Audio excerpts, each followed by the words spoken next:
예, 감사합니다. 예. 재림전 심판 이제 두 번째 시간인데, 이 재림전 심판의 오늘이 이제 핵심을 다루는 내용이에요. 저번 시간에는 저희가 재림전 심판에 필요한 이유에 대해서 이제 짧게 다뤘고, 오늘은 진짜 이 재림전 심판의 이 핵심, 이 심판의 핵심에 대해서 저희가 좀 다루고자 합니다.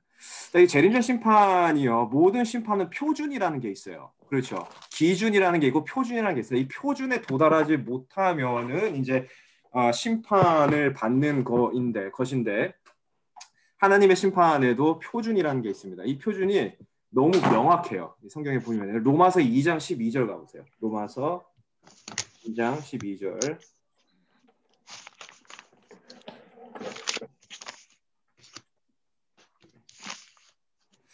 이거를 정유신 집사님 한번 읽어주실래요? 로마서 2장 12절. 무엇이 재림전 심판의 표준이 되는가? 로마서 2장 12절입니다.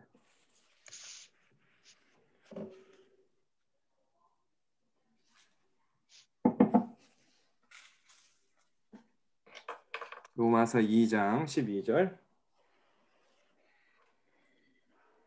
천천히 찾으셔도 됩니다. 로마서 2장 12절. 맞습니다.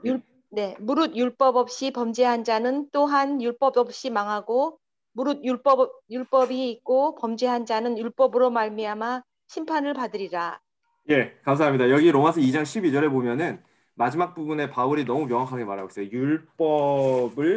율법으로 말미암아 심판을 받으리라. 그러니까 이 심판에 대한 표준은 언제든지 무엇이냐면 항상 무엇이냐면 율법입니다. 율법이 심판의 기준이 돼요. 표준이 되고.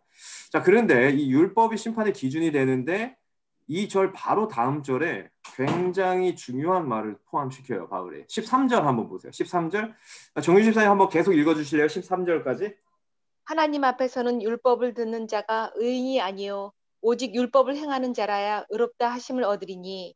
예, 감사합니다. 여기 보니까 지금 율법이 심판의 표준이 되는데, 그러니까 율법의 요구에 이 충족하는 사람들이 심판을 받지 않는 거예요. 율법이 이제 표준이 되는데, 이 구체적으로 13절에는 어떻게 말을 하냐면은 율법을 그냥 받는 자, 율법을 듣는 자가 이 심판을 면하는 것이 아니라 어떠한 자가 면한다 하면은 행하는 자라고 말합니다. 그러니까 이 심판의 기준이 뭐냐면은 율법인데 이 심판을 피할 수 있는 방법을 제시해 주셨어요. 13절에 뭐냐면은 율법을 그냥 듣는 것이 아니라 행하는 자라고 말하고 있습니다.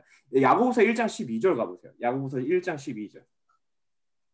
야고보서 1장 12절. 이 구절을 김혜경 집사님 한번 읽어주실래요? 야고보서 1장 12절. 시험을 참는 자는 복이 있나니 이는 시련을 견디어낸 자가 주께서 자기를 사랑하는 자들에게 약속하신 생명의 면류관을 얻을 것이기 때문이라. 예, 감사합니다. 제가 이거 가끔씩 가끔씩 제가 거짓 정보를 이렇게 죄송합니다. 12절이 아니라 22절입니다. 22절. 죄송합니다. 22절을 한 번만 읽어주세요. 너희는 말씀을 행하는 자가 되고 듣기만 하여 자신을 속이는 자가 되지 말라.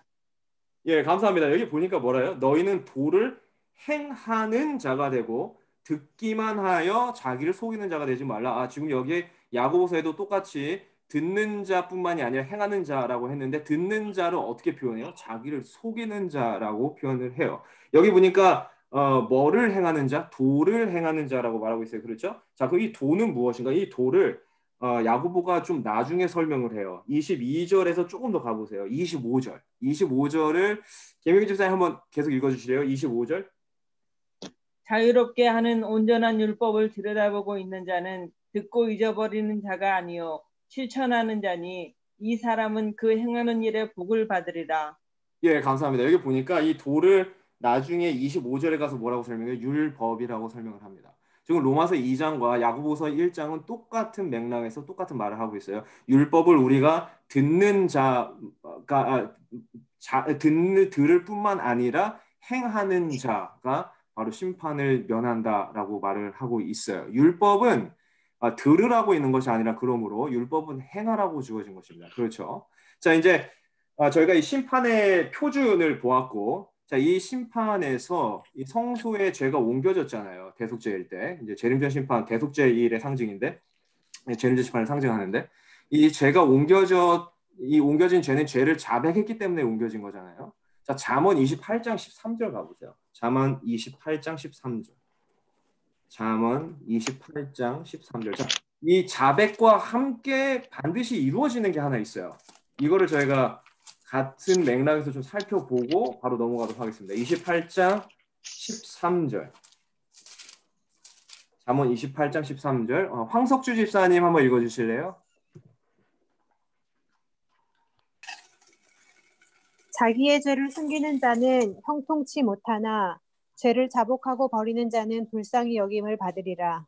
예, 감사합니다. 여기 13절에 보니까 자기의 죄를 자복하는 거와 동시에 뭐가 나와요? 자복과 버림이 같이 나옵니다. 그렇죠. 자복하는 것으로는 이게 만족되지 않아요. 자세히 보시면은 자복하고 버리는 자는 불쌍히 여김을 받으리라. 자복하는 자는 불쌍히 여김을 받으리라고 하지 않았습니다. 그렇죠. 자복하고 버려야 돼요. 그런 사람들이 불쌍히 여김을 받는다라는 뜻이에요. 자, 저희가 이제 이거를 한번 종합해 볼게요. 율법의 심판의 표준이 율법입니다. 그렇죠. 근데 로마서 2장과 야고보서 1장에는 율법을 듣는 자가 되면 안 되고 율법을 듣고 그것을 행하는 자가 되어야 된다라고 말을 하고 있어요. 근데 잠언에서는 자복하는 자만 불쌍히 여김을 받는 것이 아니라 자복하고 버리는 사람이 불쌍히 여김을 받는다라고 말하고 있습니다. 이 두 가지가 사실 똑같은 말을 하고 있는데 좀 다른 표현을 하고 있는 거예요. 다른 말로 율법을 행한다는 것은 죄를 버린다는 뜻입니다. 이걸 저희가 좀 더 구체적으로 볼 거예요. 이제 율법을 행한다는 것은 다시 한번 제가 반복하면은 죄를 자복할 뿐만이 아니라 버린다는 뜻이에요. 이게 율법을 행하는 자입니다. 다른 말로 율법을 듣는 자는 그럼 무슨 사람들이에요? 죄를 자복은 한 것 같은데 뭐 하지 않는 사람들이에요? 죄를 버리지는 못해요. 왜 그럴까요? 죄가 좋은 거죠, 아직. 그러니까 이 자복이 이 결과로 말미암아 이 자복의 성격을 볼 수 있는데 죄를 버리지 못하는 자복은 과연 그러면 그거는 진정한 자복이었는가라는 의문을 품게 됩니다. 그렇죠. 자, 이거는 저희가 이제 좀 구체적으로 살펴볼 거예요. 자, 심판의 속성이 있습니다. 저희가 이제 이거를 좀 보면서 같이 이 부분을 잠깐 다루고서 이제 바로 넘어갈 건데, 심판의 속성이 있는데요. 저희가 지금 재림전 심판을 다루고 있는데 이게 재림전 심판을 저희가 어떤 용어로 표현해요? 조사 심판이라고 표현합니다. 조사 심판.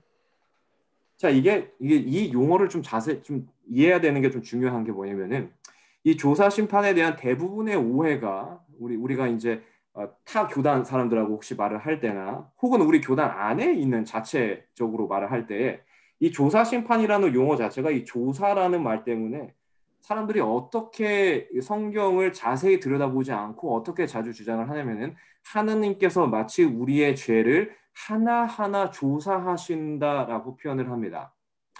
마치 하나님께서 우리에게 하나의 죄라도 더 발견하시려는 그런 뉘앙스로 조사 심판을 표현을 하거든요. 근데 저희가 이거 하나님의 품성을 혼동해서 그래요. 저희가 스가랴서 3장에 보면요.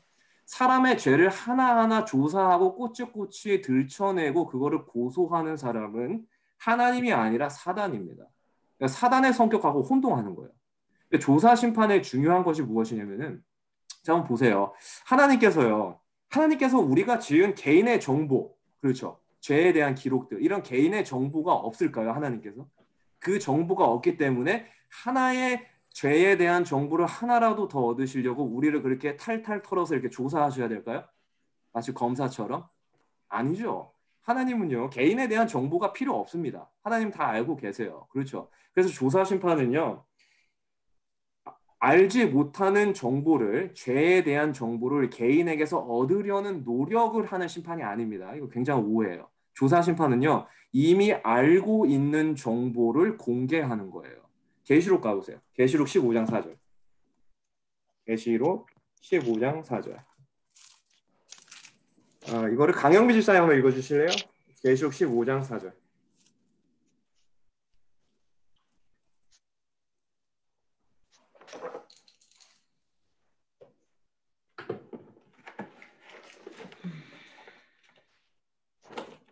주여 누가 주의 이름을 두려워하지 아니하며 영어롭게 하지 아니하오리까.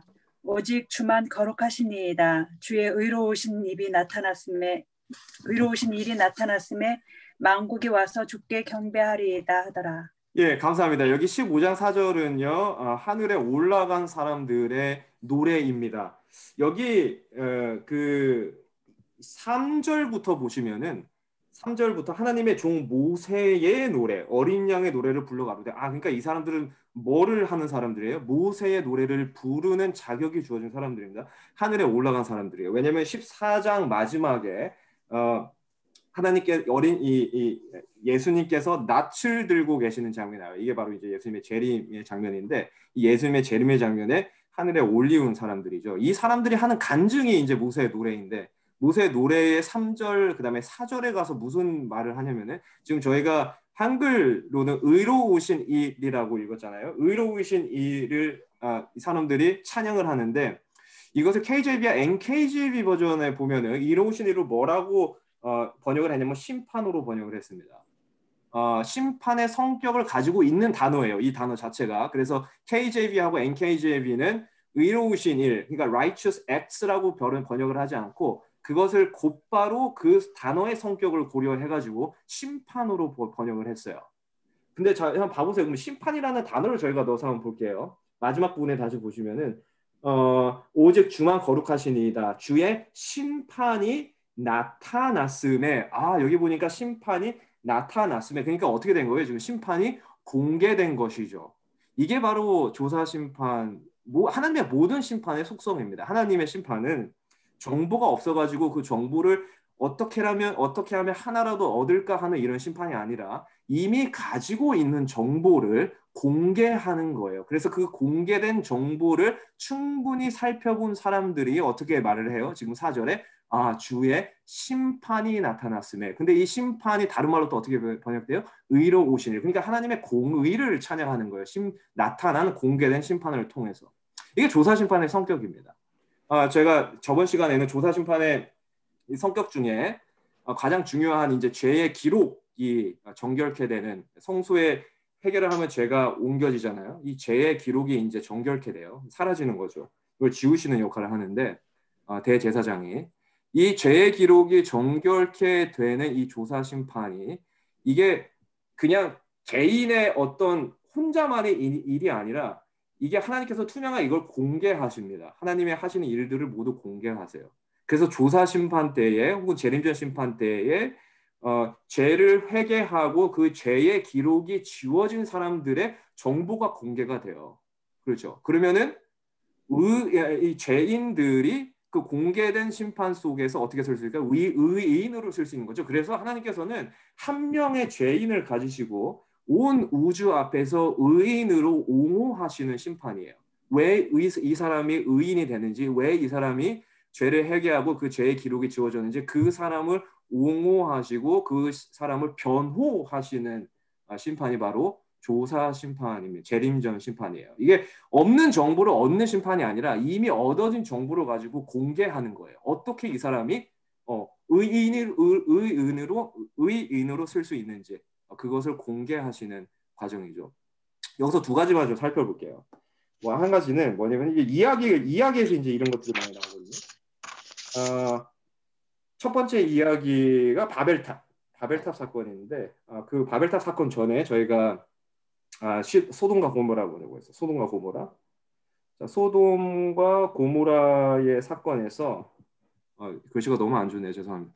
소돔과 고모라에서 예수님과 그 다음에 두 천사가 소돔과 고모라 안으로 들어갑니다. 그렇죠. 그것을 아브라함이 만나요. 그렇죠. 이 아브라함이 그 사람들을 만나고 그 다음에 그 사람들이 아브라함의 정보를 주고, 그렇죠. 그 다음에 이 천사들이 그 소돔으로 들어가요. 그렇죠. 근데 이 소돔으로 들어가서 이 천사들이 하는 일이 뭔지 아세요? 이 천사들이 하는 첫 번째 일이 무엇이냐면은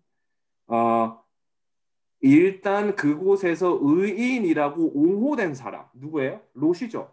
누가 옹호했어요? 아브라함이 옹호했죠. 이 사람만은 아니라고, 이 사람만은 의인이라고 옹호한 거죠. 변호한 거예요, 아브라함이. 그래서 지금 아브라함의 모습이 예수님의 모습과 굉장히 흡사한데, 이 들어가자마자 뭐를 하냐면 이 옹호된 사람을 먼저 구출해냅니다.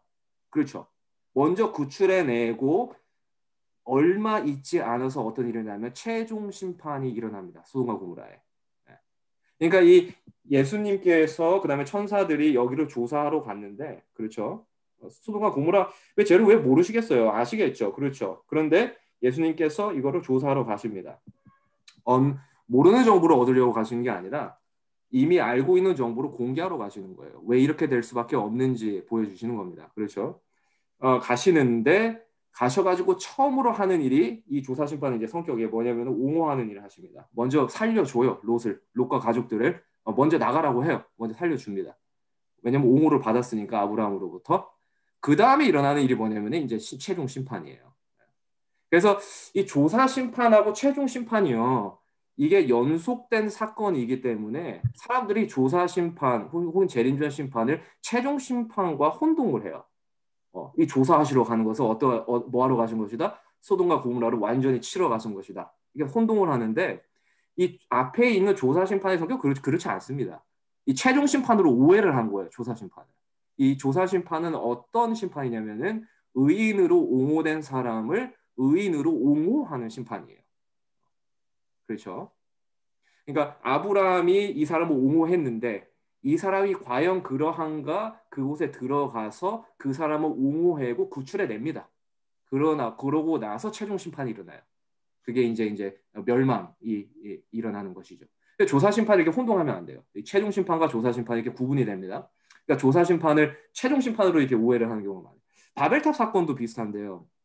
바벨탑 사건도 참 재밌는 표현이에요. 이게 우리가 내려가서 보자. 소돔과 고모라도 그 안에 가서 보시잖아요. 하나님께서. 바벨탑 사건도 우리가 내려가서 보자 해서 이 바벨탑의 사건이 이제 굉장히 커졌을 때 우상 숭배죠. 바벨탑은. 그래서 내려오십니다. 왜 내려오셨을까요? 이거 참 궁금한. 한번 시간이 있으시면 나중에 연구해 보세요. 하나님께서 왜 내려오셔야 되는가? 이 부분에 있어서는요. 성경의 이제 기록들은 굉장히 좀 짧은 그런 기록들로 이렇게 이어지는데 이 부분에 있어서 부조와 선지자를 조금 참고해 보시면요. 죄송합니다. 이 바벨탑에 꼭 악인들만 있었던 게 아닙니다. 그곳에 의인들이 섞여서 살았어요. 그러니까 이 바벨탑은 도시에 있는 탑이거든요.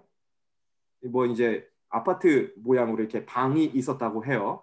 그래서 이제 뭐 현대의 아파트와 좀 비슷한 이렇게 탑 모양으로 된 그런 형태였는데 그 그러니까 바벨탑 전체가 도시가 아니라 도시 안에 바벨탑이 있어요. 그래서 그 표현을 보면은 그 도시와 그 탑을 보러 가자고 해요. 그러니까 도시 안에는 누구도 있는 거예요. 바벨탑 사건과 연루되지 않았던 사람들도 사는 거예요. 그곳에. 그렇죠. 그래서 부자 선지자를 보면요. 그곳에 의인들도 있었습니다. 하나님께서 왜 내려오셨을까요? 바벨탑 사건에 대한 최종 심판을 내리기 전에 뭐 하시래요? 그곳에 있는 의인들을 옹호하셔야 되기 때문에 왜 이 사람들은 이 심판을 면해야 되는지 다시 한번 옹호하시려고 그곳에 오신 거예요. 이게 바벨탑 사건의 중요한 점입니다. 소돔과 고모라하고 이렇게 크게 다르지 않아요? 바벨탑 사건하고. 자, 좀 빨리 가겠습니다. 이제 이 대속죄일 때 이스라엘 사람들에게 요구된 게 있어요. 이거를 좀 보고 넘어가겠습니다. 이스라엘 사람들 요구된 거 레위기 23장. 저번에는 저희가 이제 대속죄일의 성격에 대해서 많이 다뤘고 오늘은 그 대속죄일을 참여한 사람들의 모습에 대해서 좀 다루겠습니다. 레위기 23장 27절. 레위기 23장 27절. 이거를 이영숙 지사 한번 읽어주실래요? 13장 27절요. 네. 7월 10일은 속죄일이니 너희에게 성회라. 너희는 스스로 괴롭게 하며 여호와께 화제를 드리고 28절까지 읽어주세요. 이날에는 아무 일도 하지 말 것은 너희를 위하여 너희 하나님 여호와 앞에 속죄할 속죄일이 됨이니라. 예, 감사합니다. 자, 보면 세 가지 요구사항이 나와요. 이 대속죄를 참여하는 사람들에게 대제사장은 또 따로 이제 지시사항이 주어지고 그 대제사장이 아닌 이스라엘 사람들에게는 세 가지 요구사항이 있습니다. 첫 번째, 스스로 괴롭게 하라고 했어요. 그렇죠? 두 번째, 화제를 드리라고 했어요. 화제를 드리고라고 했어요. 자, 세 번째 보시면은 아무 일도 하지 말라. 아무 일도 하지 말라고 했어요. 이게 세 가지 이제 요구 사항입니다. 그러니까 지금 대제사장이 안에 그러니까 이스라엘 사람들이 할 수 있는 게 있을까요? 아무것도 없어요. 이스라엘 사람들은 지금 성소 밖에 있는 사람들은 이 대속죄일 때 자기의 죄를 정가된 죄를 정결케 하기 위해서 자기의 죄의 기록을 정결케 하기 위해서 할 수 있는 게 아무것도 없습니다. 그렇죠? 왜요? 이 일은 무조건 대제사장에게 위임된 일이거든요. 그러니까 대제사장은 할 일이 너무 많아요. 지금 이거 다 해야 되거든요. 처음부터 끝까지 들어갔다가 나왔다 몇 번 왔다 갔다 합니다. 그런데 백성들은 아무것도 할 게 없는 거예요. 이때. 자, 그렇게 이해하고 넘어가기 쉬운데 대제사장이 대속죄일 때 그들의 죄의 기록을 정결케 할 때에 분명하게 백성들에게 이런 세 가지의 지시사항이 주어져요. 그러니까 뭐냐면은 놀고 있지 말라 이거예요. 그렇죠. 한마디로 이 대제사장이 이거 일하고 있을 때 너네 놀고 있지 말라 이거예요. 뭐 하고 있으라는 거예요? 스스로 괴롭게 하고 화제를 드리고 아무 일도 하지 말라. 그러니까 뭐냐면은 대제사장이 지금 안에서 일을 하고 있고 이스라엘 백성들은 그 일을 뭐 안에 이제 접근을 못하니까 비록 볼 수는 없으나 그 볼 수 없는 일에 뭐 하고 살아라? 연관하고 살아라. 관계 있게 생활해라 이 말이에요. 볼 수는 없어요. 그 일이 막 안에 앞에서 다 보이지 왜 지성소에 들어갈 수도 없죠. 대제사장만 들어갈 수 있으니까. 무슨 일을 하는지 아무것도 볼 수가 없거든요. 그럼에도 불구하고 믿음의 눈을 가지고 비록 볼 수는 없지만 자기 자신을 관계하고 살아라. 대제사장이 하는 지금 속죄의 사역과 함께 이런 뜻이에요. 이게. 이 세 가지 중에 이제 첫 번째를 저희가 조금 구체적으로 볼 텐데 이 스스로 괴롭게 하라라고 했잖아요. 첫 번째 요구사항이 지금 27절에 보시면은 이 스스로 괴롭게 하라라는 것이 히브리인들에게 금식을 의미합니다. 금식과 회개예요. 회개. 그러니까 금식하면서 회개해라 이 말이에요. 이미 죄는 지금 안에 다 있지만 다 정가됐지만 그럼에도 불구하고 계속 회개해라 이거예요. 그러니까 이 회개가 한 번의 경험이 아닙니다. 이 회개는요 계속적인 경험. 이거에 대해서 제가 나중에 조금 더 구체적으로 다룰게요. 이 회개가 깊어지는 게 있어요. 이것을 조금 나중에 좀 다루도록 하겠습니다. 어쨌든 이 회개를 계속적으로 했어야 되는데 이 스스로 괴롭게 하라는 말이요 성경에 굉장히 많이 나와요. 그런데 이 스스로 괴롭게 하라는 말이 다 같은 히브리 원어로 쓰여진 게 아닙니다. 몇 번 다른 히브리 원어들로 쓰여졌어요. 그런데 이 두 가지 경우에 있어서는 금식을 하는 맥락에서 똑같은 히브리 원어를 쓰고 있어요. 이 두 가지를 저희가 좀 살펴볼게요. 왜냐하면 이 두 가지를 저희가 살펴보면은 지금 대속죄일 때 저희가 읽은 스스로 괴롭게 하라라는 맥락을 저희가 정할 수 있습니다. 그렇죠?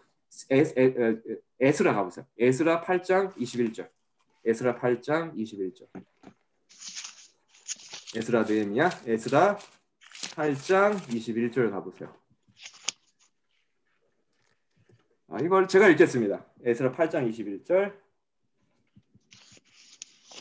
여기 보면은 때에 내가 아하와 강가에서 금식을 선포하고 우리 하나님 앞에서 스스로 겸비하여 여기 보니까 지금 에스라가 뭐를 선포해요? 금식을 선포하고 스스로 겸비케 하여. 이 겸비케 하다라는 말이 지금 저희가 읽은 스스로 괴롭게 하라라는 대속죄일의 원어 문장과 동일합니다. 지금 동일한 문장을 쓰고 있는 거예요. 그러면서 에스라가 말을 합니다.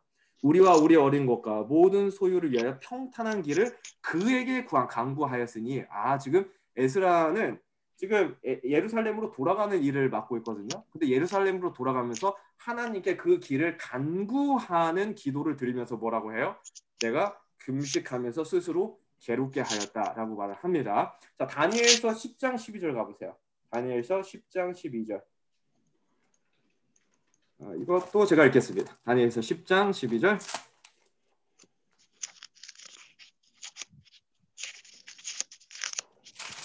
그가 내게 이르되 다니엘아 두려워하지 말라. 내가 깨달으려 하여 내 하나님 앞에 스스로 겸비케 하기로 결심하던 첫날부터 내 말이 들으신 바 되었으므로 내가 내 말을 인하여 왔느니라. 지금 여기 보니까 다니엘이 뭐 했대요? 겸비케 했대요. 이 앞서 9장에 보면은 다니엘이 겸비케 하는 장면이 나오거든요. 왜 다니엘이 겸비케 했을까요? 그러니까 금식하고 회개했다라는 뜻이거든요.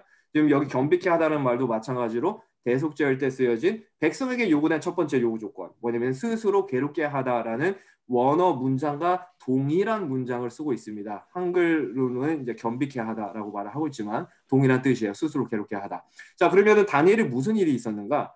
다니엘에게 비전이 주어지는데 그 이상이 주어지는데 다니엘이 궁금해해요. 뭐냐면은 굉장히 괴로워집니다. 뭐냐면은 자기의 백성들과 자기의 도시, 이 예루살렘, 하나님의 도시에 과연 무슨 일이 일어날 것인가? 그러니까 하나님의 뜻이 무엇인가 지금 강구하는 거예요.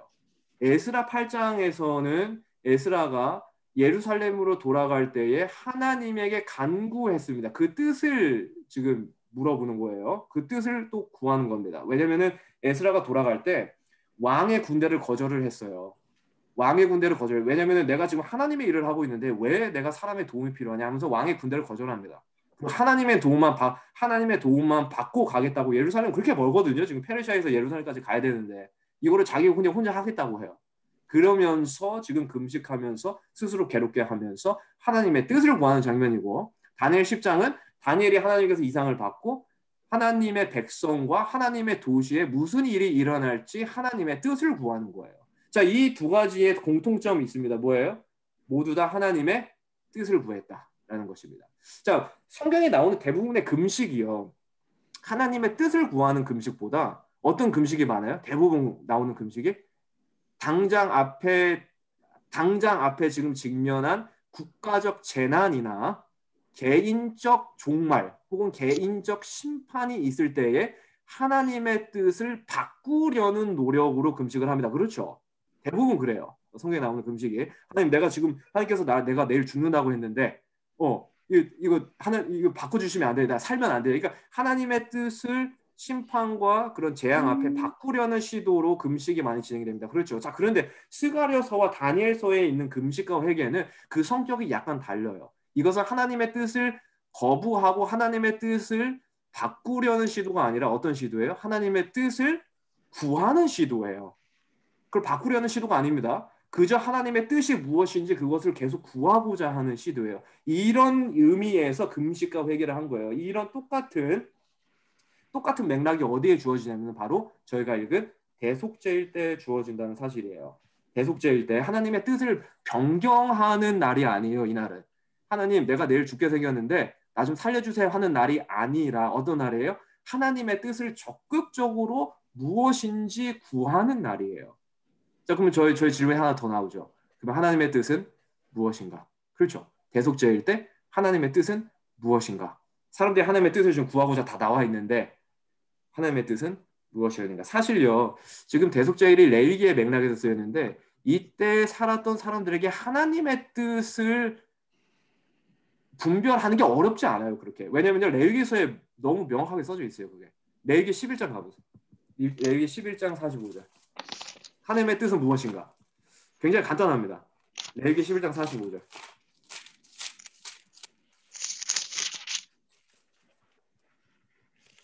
45절을 지금 김현주 집사님 보이시는데 김현주 집사님 한번 읽어주실래요? 레위기 11장 45절.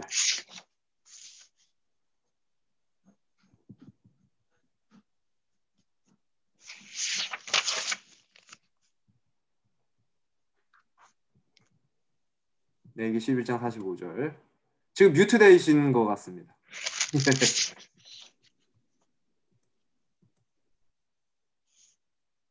예, 되네요. 예. 이는 내가 너희의 하나님이 되려고 이집트 땅에서 너희를 데리고 나온 주임이라. 그러므로 너희는 거룩하라. 이는 내가 거룩함이라. 감사합니다. 지금 여기 나오는 명령은 너무나 명확하고 단순하고 너무 직접적이죠. 하나님의 뜻은 뭐냐면은 거룩하라라는 뜻이에요. 레위기 19장 2절 가보세요. 레위기 19장 2절. 이것도 같이 읽어주세요. 김현주 집사님 읽어주시면 감사하겠습니다. 레위기 19장 2절. 이스라엘 자손의 모든 회중에게 고하여 그들에게 말하라. 너희는 거룩할지니라.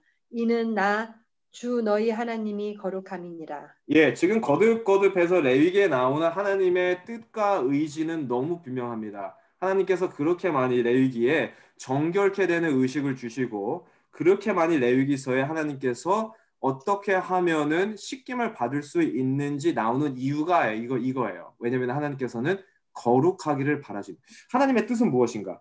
대속죄일 때 하나님의 뜻은 무엇인가? 굉장히 간단하고 분명합니다. 레위기의 맥락에서 하나님의 뜻은 단 한 가지예요. 뭐냐면 바로 거룩입니다. 자, 한번 보세요. 대제사장이요.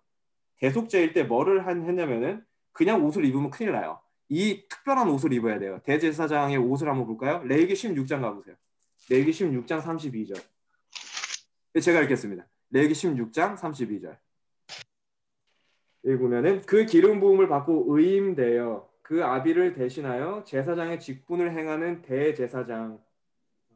제사장은 속죄하던 세마포 곧 성의를 입고, 자, 제사장이 뭐를 입으라고 말해요? 성의를. 그러니까 무슨 옷이에요? 거룩한 옷이에요. 거룩한 옷. 그렇죠? 대제사장 아무 옷 입으면 큰일 나요. 이때 분명히 지정된 성의, 세마포 옷, 곧 성의, 거룩한 옷을 입어야 됐습니다. 그러니까 대제사장은 그 거룩성을 옷을 입음으로써 유지해야 되는 거예요. 그렇죠? 자, 이 성소를 한번 볼까요? 성소. 이 대속죄일 때 성소는 어땠는가? 같은 장 레위기 16장 19절 가보세요. 19절을 보면은 또 손가락으로 그 피를 그 위에 7번 뿌려 이스라엘 자손의 부정에서 단을 성결케 할 것이요. 단을 성결케 하는데 단이 뭐예요? 성소의 일부죠. 그렇죠. 자, 그러면 성소를 정결케 한다는 뜻이죠. 보니까 대속죄일 때 성소가 정결케. 무슨 말인가요? 이게 다른 말로 저희에게 익숙한 단어로 거룩입니다. 거룩. 자, 그러니까 대속죄일 때는 대제사장도 거룩하게 있어야 되고 성의를 입음으로써 성소는 정결케 됨으로써 거룩하게 유지되어야 됐고, 사람들은 마지막으로 남은 게 지금 사람들이죠. 대제사장도 거룩하고 성소도 거룩한데 사람들은 어떻게 하였는가? 사람들은 스스로 괴롭게 함으로써 거룩함을 유지했어야 되는 것을 요구받았습니다. 그러니까 대속죄일에는 모든 게 다 거룩한 날이에요. 사람들에게 거룩성이 요구됐어요. 데살로니가 전서 한번 가보세요. 바울은 데살로니가 전서에서 직접적으로 이런 말을 언급을 하는데, 데살로니가 전서 4장 3절 가보세요. 모든 것을 종합하는 단어가 구절이 될 것 같아요. 데살로니가 전서 4장 3절. 이것을 강영미 집사님 한번 읽어주실래요?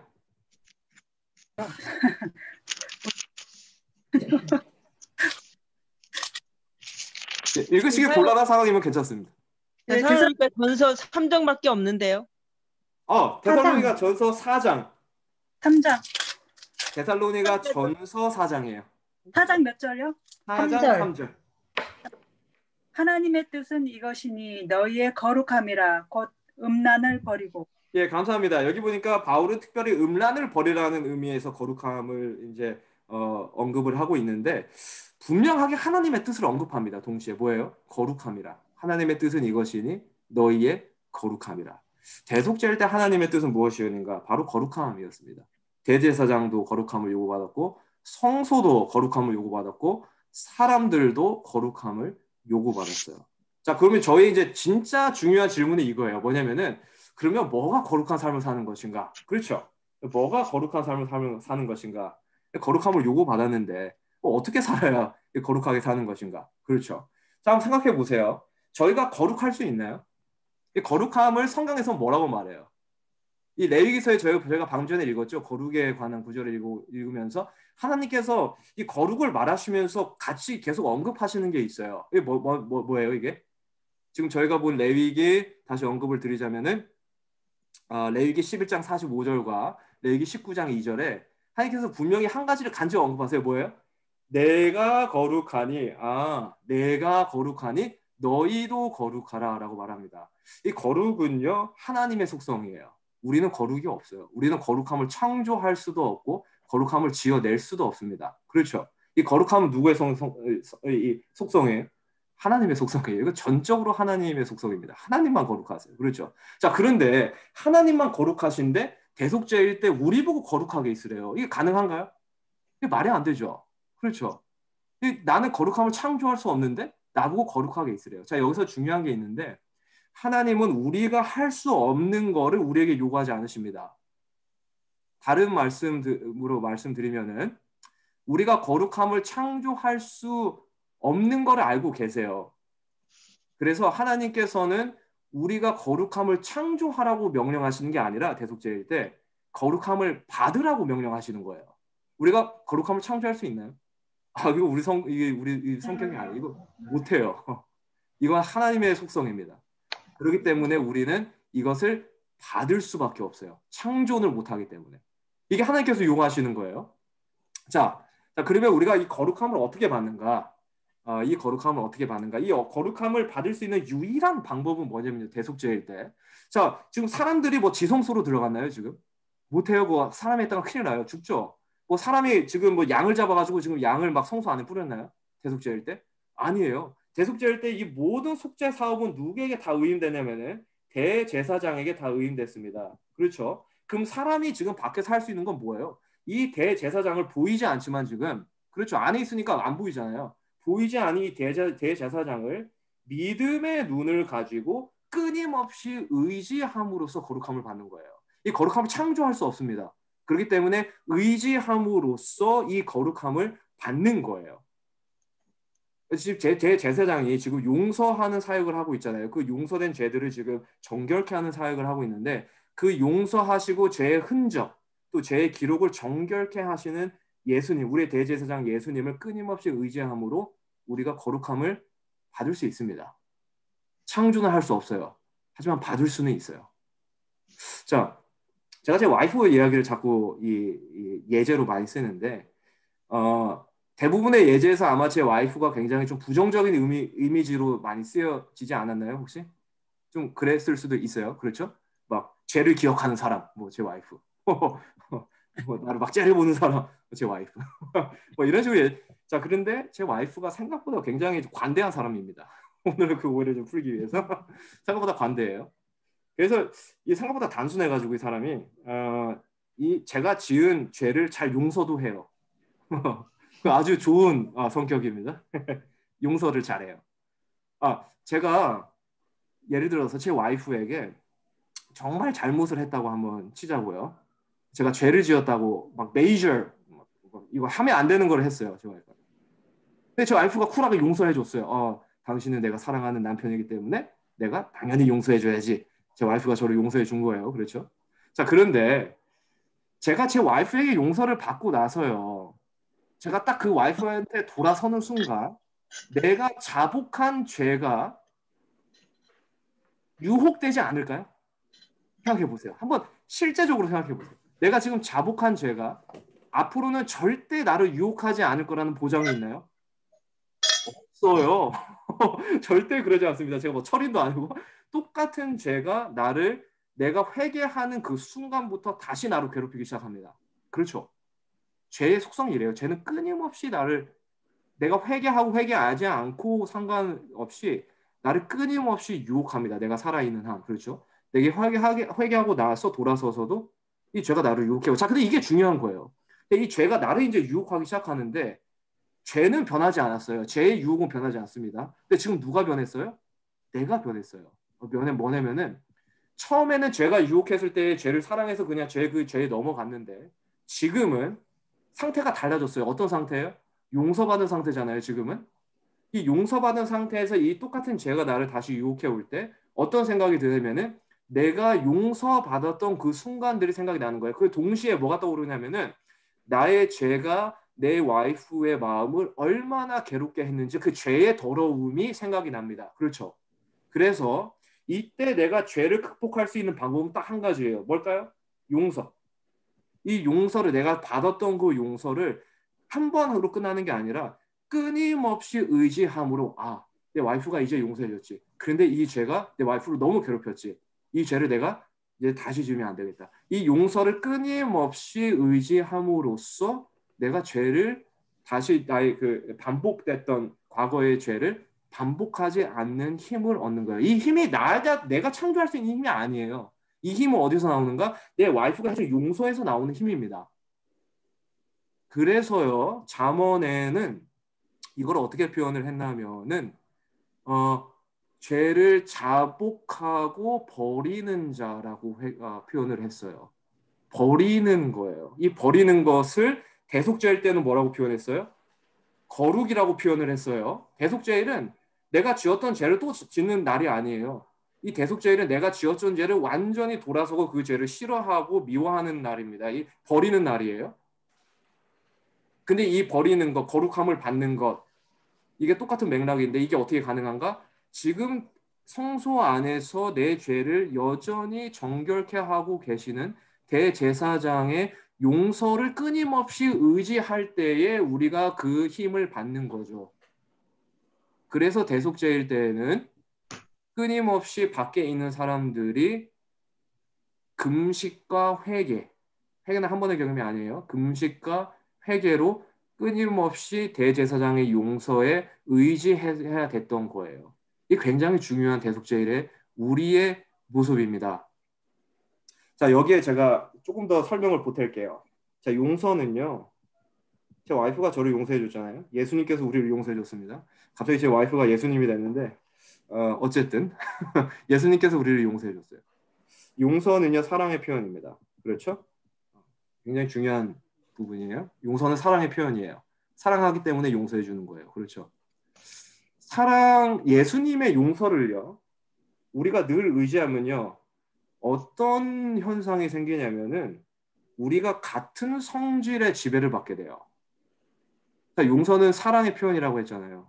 우리가 용서를 끊임없이 의지하면은 같은 성질의 지배를 받게 된다고 제가 말씀드렸잖아요. 그 뭐의 지배를 받는 거예요?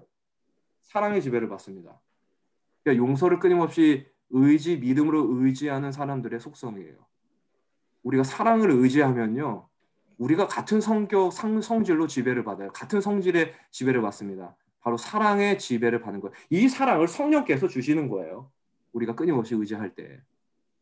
이 마음을 이제 성령께서 주시는 것이죠. 그래서 거룩하게 산다는 거는요, 우리가 거룩을 많이 오해를 해요. 거룩이라는 건 이름에 있지 않습니다.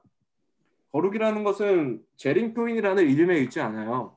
거룩이라는 것은 내가 그리스도인이라는 그 이름에 있지 않습니다. 그 이름이 우리를 거룩하게 하지 않아요. 그렇죠? 이 거룩이라는 것은 죄를 버리는 것인데 용서를 의지함으로써 죄를 버리는 것이라고 말씀드렸는데 이 죄를 버리는 것으로 끝나는 게 아닙니다. 이 죄를 버린다는 것은 무슨 말이에요? 이제 나를 사랑하는 마음을 내가 내려놓겠다 이거죠.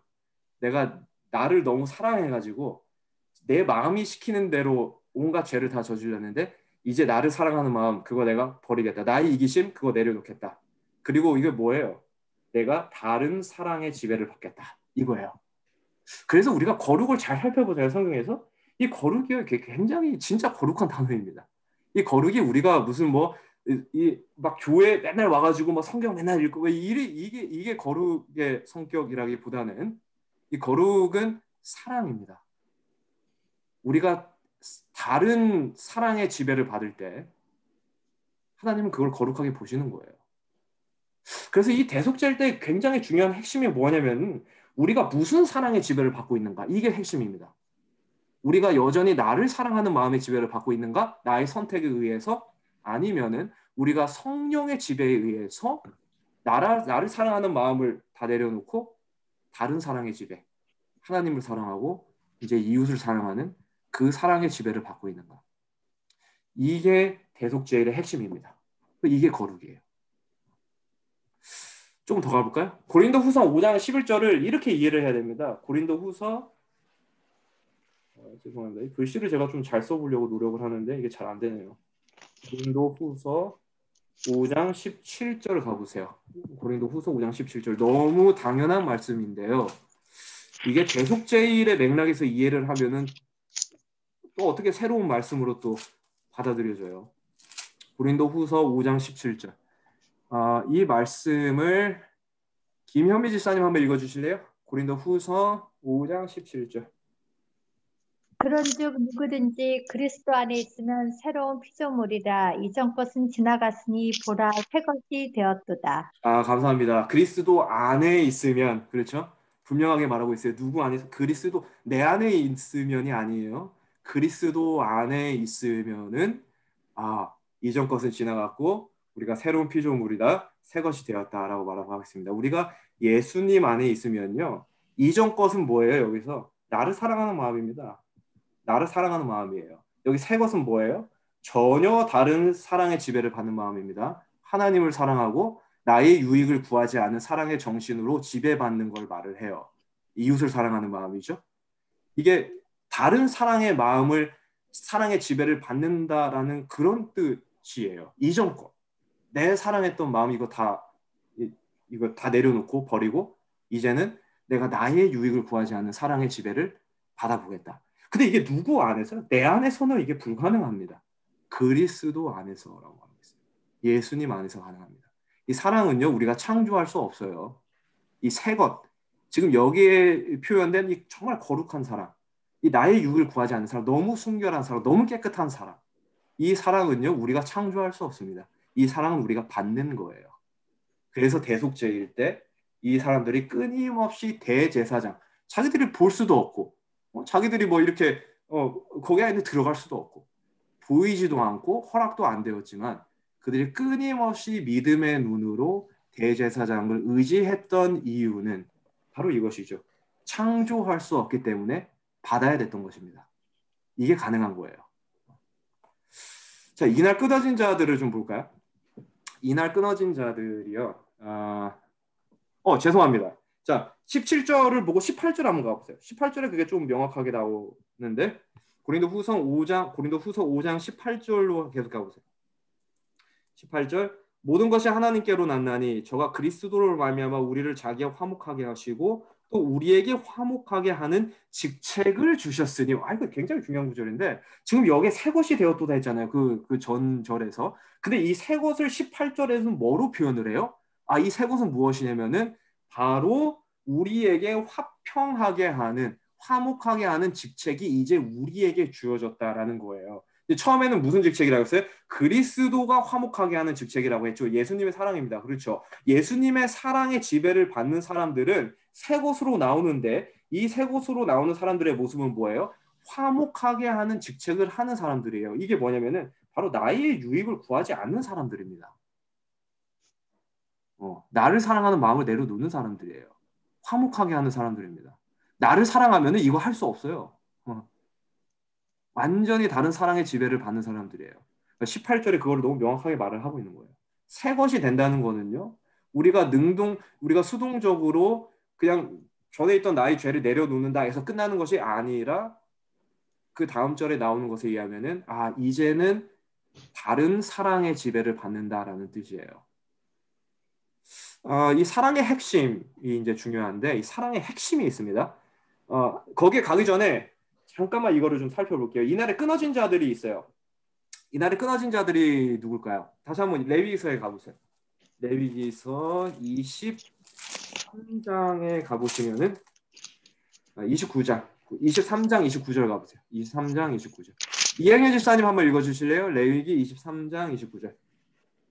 이날에 스스로 괴롭게 하지 아니하는 자는 그 백성 중에서 끊쳐질 것이라. 감사합니다. 끊쳐질 것이라. 끊쳐진대요. 이게 뭐예요? 최종 심판입니다. 끝나는 거예요. 최종 심판이 원도됩니다. 그렇죠. 자, 이 최종 심판을 피할 수 있는 건 뭐예요? 사랑입니다. 사랑이에요.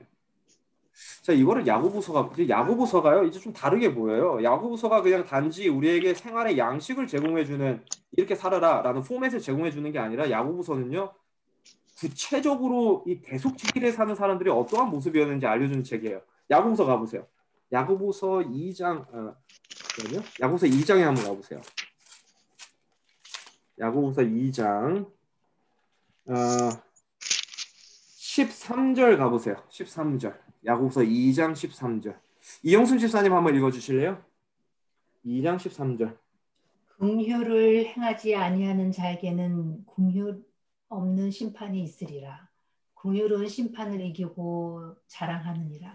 감사합니다. 자, 여기 보니까 긍휼이라고 했죠. 긍휼 뭐예요? 자비입니다. 자비 사랑입니다. 여기 사랑을 말하고 있어요. 자, 그런데 심판을 피하는 방법을 알려줘요. 야고보가. 어떻게 말해요?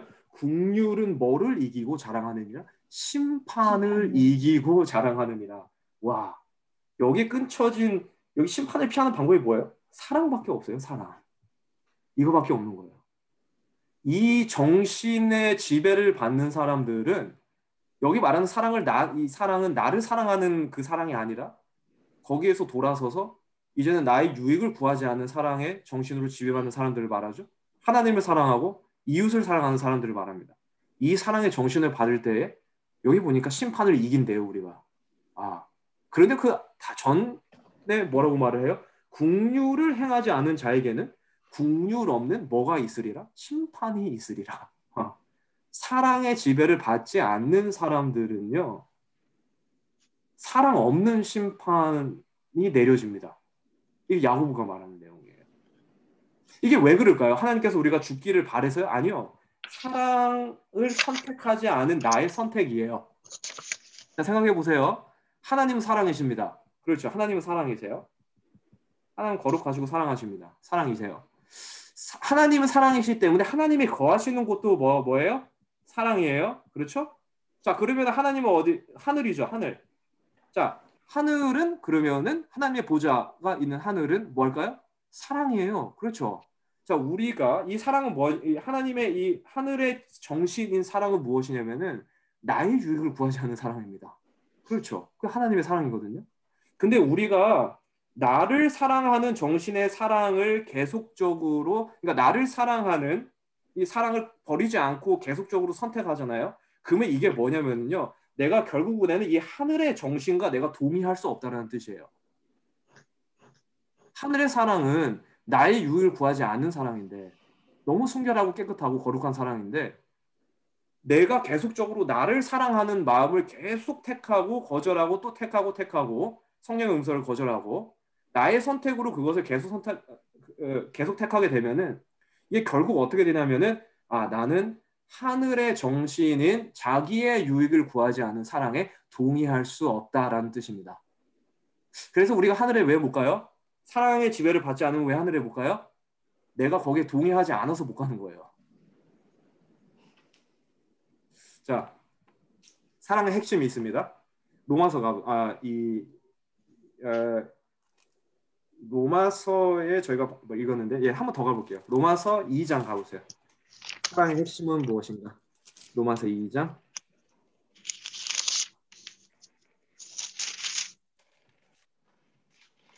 2장 13절.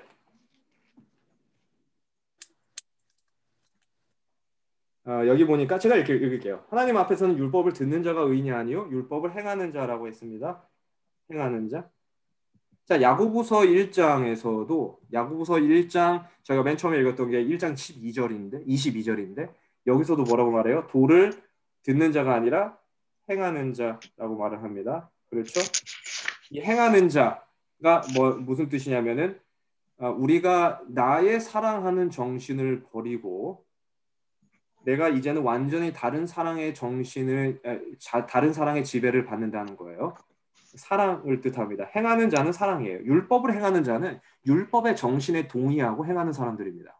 그 사랑이에요. 그렇죠? 자, 근데 이 사랑의 핵심이 있어요. 이 사랑의 핵심이 있어요. 로마서 3장 가보세요. 로마서 3장 26절 가보세요. 로마서 3장 26절.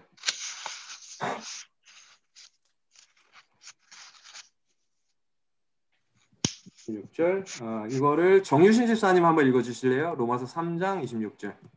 곧 이때 자기의 의로우심을 나타내사 자기도 의로우시며 또한 예수 믿는 자를 의롭다 하려 하심이니라. 감사합니다. 자, 여기 보니까 바울이 좀 너무 감동적인 이야기를 곧 이때에 자기의 의로우심을 나타내사 자기도 의로우시며 또한 예수 믿는 자를 의롭다 하려 하심이니라. 여기 보니까 예수 믿는 자를 의롭다 하심이라라고 했어요. 이 사랑의 핵심은 뭐냐면요. 예수님입니다.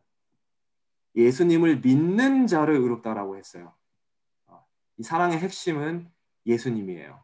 자, 제가 한번 이거를 조금 더 설명을 해볼게요. 율법을 듣는 자가 아니라 율법을 행하는 자라야 한다고 했어요. 그렇죠? 로마서도 그렇고 야고보서도 그렇고 율법을 듣고도요. 드러난 죄를 버리지 않고 사랑할 수 있습니다. 그렇죠? 율법을 우리가 들을 때 우리의 죄가 드러나요. 그게 율법의 역할이거든요. 그런데 그 죄를 드러났음에도 불구하고 계속 사랑할 수 있어요. 우리의 선택에 의해서. 그렇죠? 즉 율법을 듣고도 자신을 계속 사랑하기로 선택할 수 있어요. 그렇죠. 이런 사람들에게는요, 율법의 행위, 이 율법을 행하는 자, 이 율법의 행위, 즉 사랑의 봉사가 나올 수 없습니다. 자기를 사랑하는 사람들은요, 사랑의 봉사가 나올 수가 없어요. 자기를 사랑하기 때문에 그래요. 그렇죠.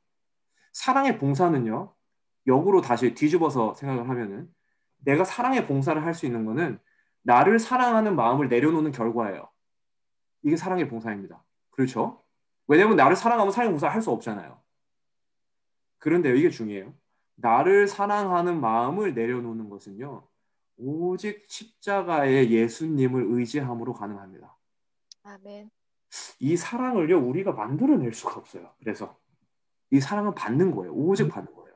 어떻게 받는가? 십자가에서 받습니다. 우리가 그 십자가를 계속적으로 의지할 때에 그 십자가의 용서를 우리가 바라보고 그 용서를 잊지 않을 때에 우리가 사랑의 정신으로 지배를 받습니다. 그래서 사랑의 핵심은 예수님이 될 수밖에 없어요.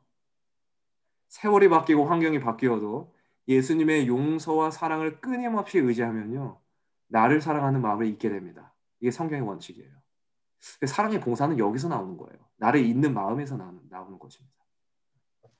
이것이 바로 예수님께서 주시는 의예요. 저희가 지금 26절을 읽었는데 의라는 것은요, 다른 게 아닙니다. 의라는 것은 사랑의 정신에서 나오는 사랑의 봉사예요. 이게 의예요. 결국 결론이 그렇습니다. 그런데 이 의, 이거를 누가 주신다고요? 아, 이거 예수님이 주신다라고 바울이 명확하게 설명하고 있습니다.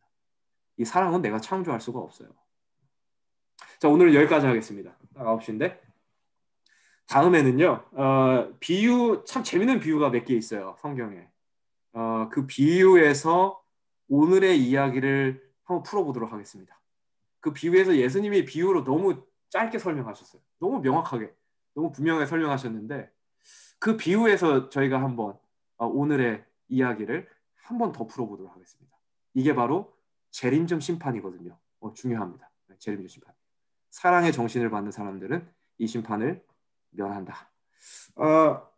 제가 미리 말씀드리면은 저희가 좀 세 가지 비유를 살펴볼 텐데 첫 번째로 용서하지 않은 종의 이야기, 두 번째로 혼인잔치의 비유, 세 번째로 열처녀의 비유. 이렇게 세 가지 비유를 저희가 좀 살펴봄으로써 오늘의 이야기를 한번 풀어보도록 하겠습니다. 오늘 여기까지 하겠습니다. 혹시 질문 목사님, 있으시나요? 예.